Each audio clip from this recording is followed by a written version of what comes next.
So I found this Reddit post that said Siren Head isn't very interesting, but the concept has great potential.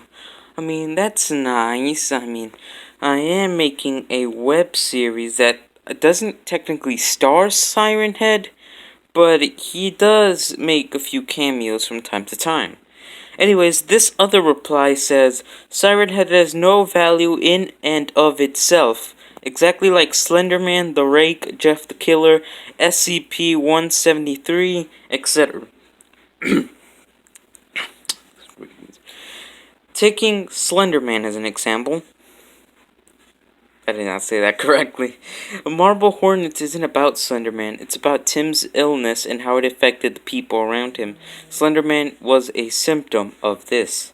Everyman Hybrid isn't about Slenderman, it's about clinically cosmology, or whatever you call it, metafiction, and a group of friends trapped inside. Slenderman is a shadowy, phallidic something of the a shadowy figure of the cosmology or something like that. Tribe 12 isn't about Slenderman, it's about Noah being gang-stalked by a mysterious cult. Slenderman was created as a crypteme. It was one individual unit of visual design implying supernatural mystery when it was created. It existed in a form that was entirely proportional to its value, as a mysterious figure that appeared in the background of some still images. Going any further than that is really fucking hard, because there's nothing to do with him. You have to invent more things of interest around him to even start dragging him up. They are the barest of starting points, but kids don't understand this. Some people that do understand this don't bother to make something interesting about it, so they just regurgitate it.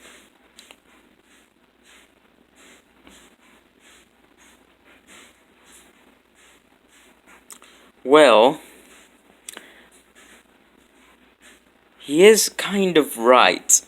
For me, at least. I don't watch Marble Hornets or Everyman Hybrid for Slenderman. Slenderman is, for me at least, he's just like the cherry on top of the ice cream, little sprinkles.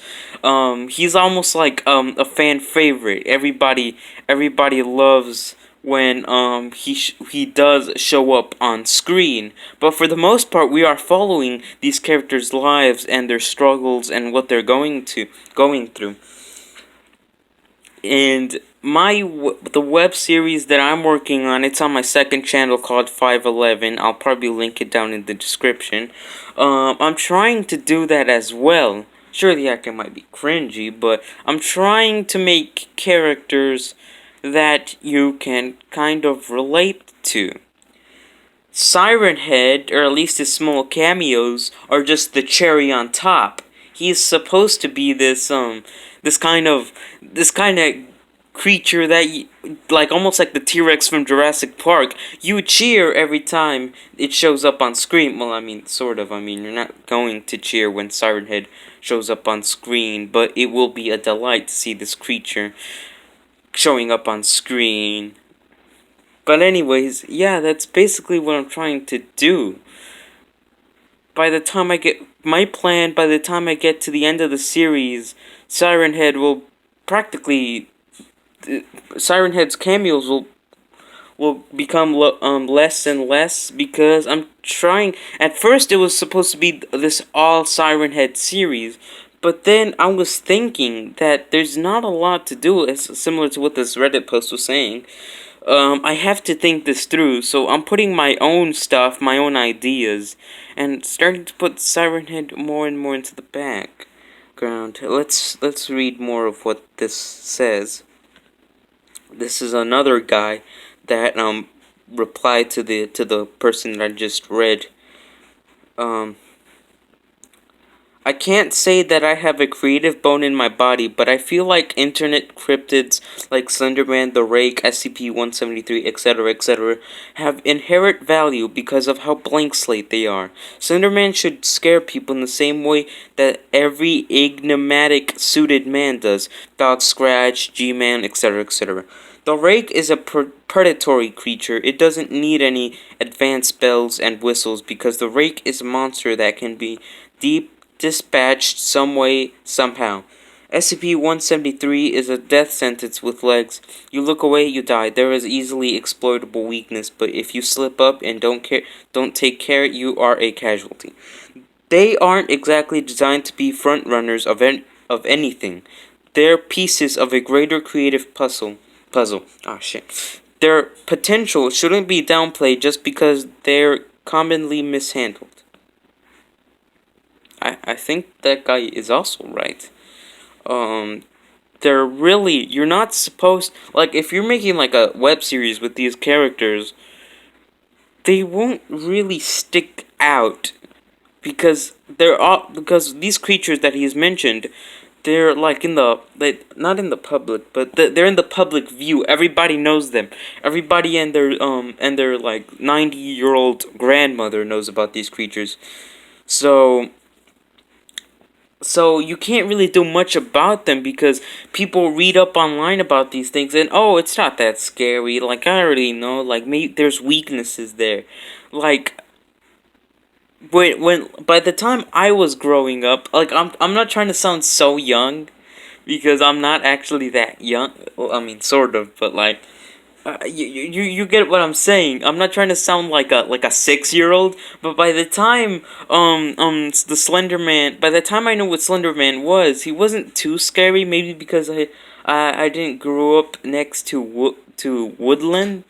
But for the most part, I didn't find him scary, and that was probably because of the memes or the overexposure of this character. I actually didn't know about the Slenderman stabbing until like 2019. So that's something to put. Like you have to find something creative to do with these characters if you're going to use them properly. Okay, this is the last one that I'm gonna read.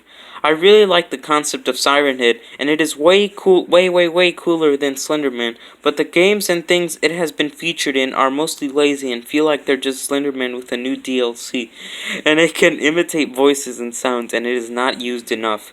There is one decent game so far where it kills some teenagers and it starts playing a radio voiceover about it, as well as news footage that make it sound like you are the one who did it, even though such footage can't exist. That's creepy and effective. I think it needs to evolve beyond just attacking people in the woods. A siren makes people freak out and act appropriately to the nature of that thing. I'd like to see a game or story where it used its abilities to make a town worth of people head down to a shelter to wait out a tornado, where it of course aims to kill them. But most of all, I don't think Siren Head works as a main villain. I think so too.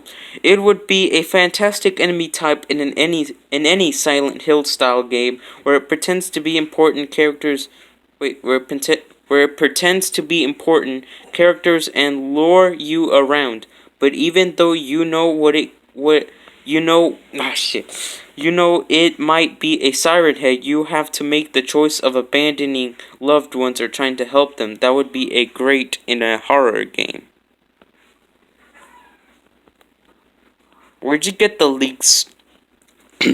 Where did you get the leaked script for 511?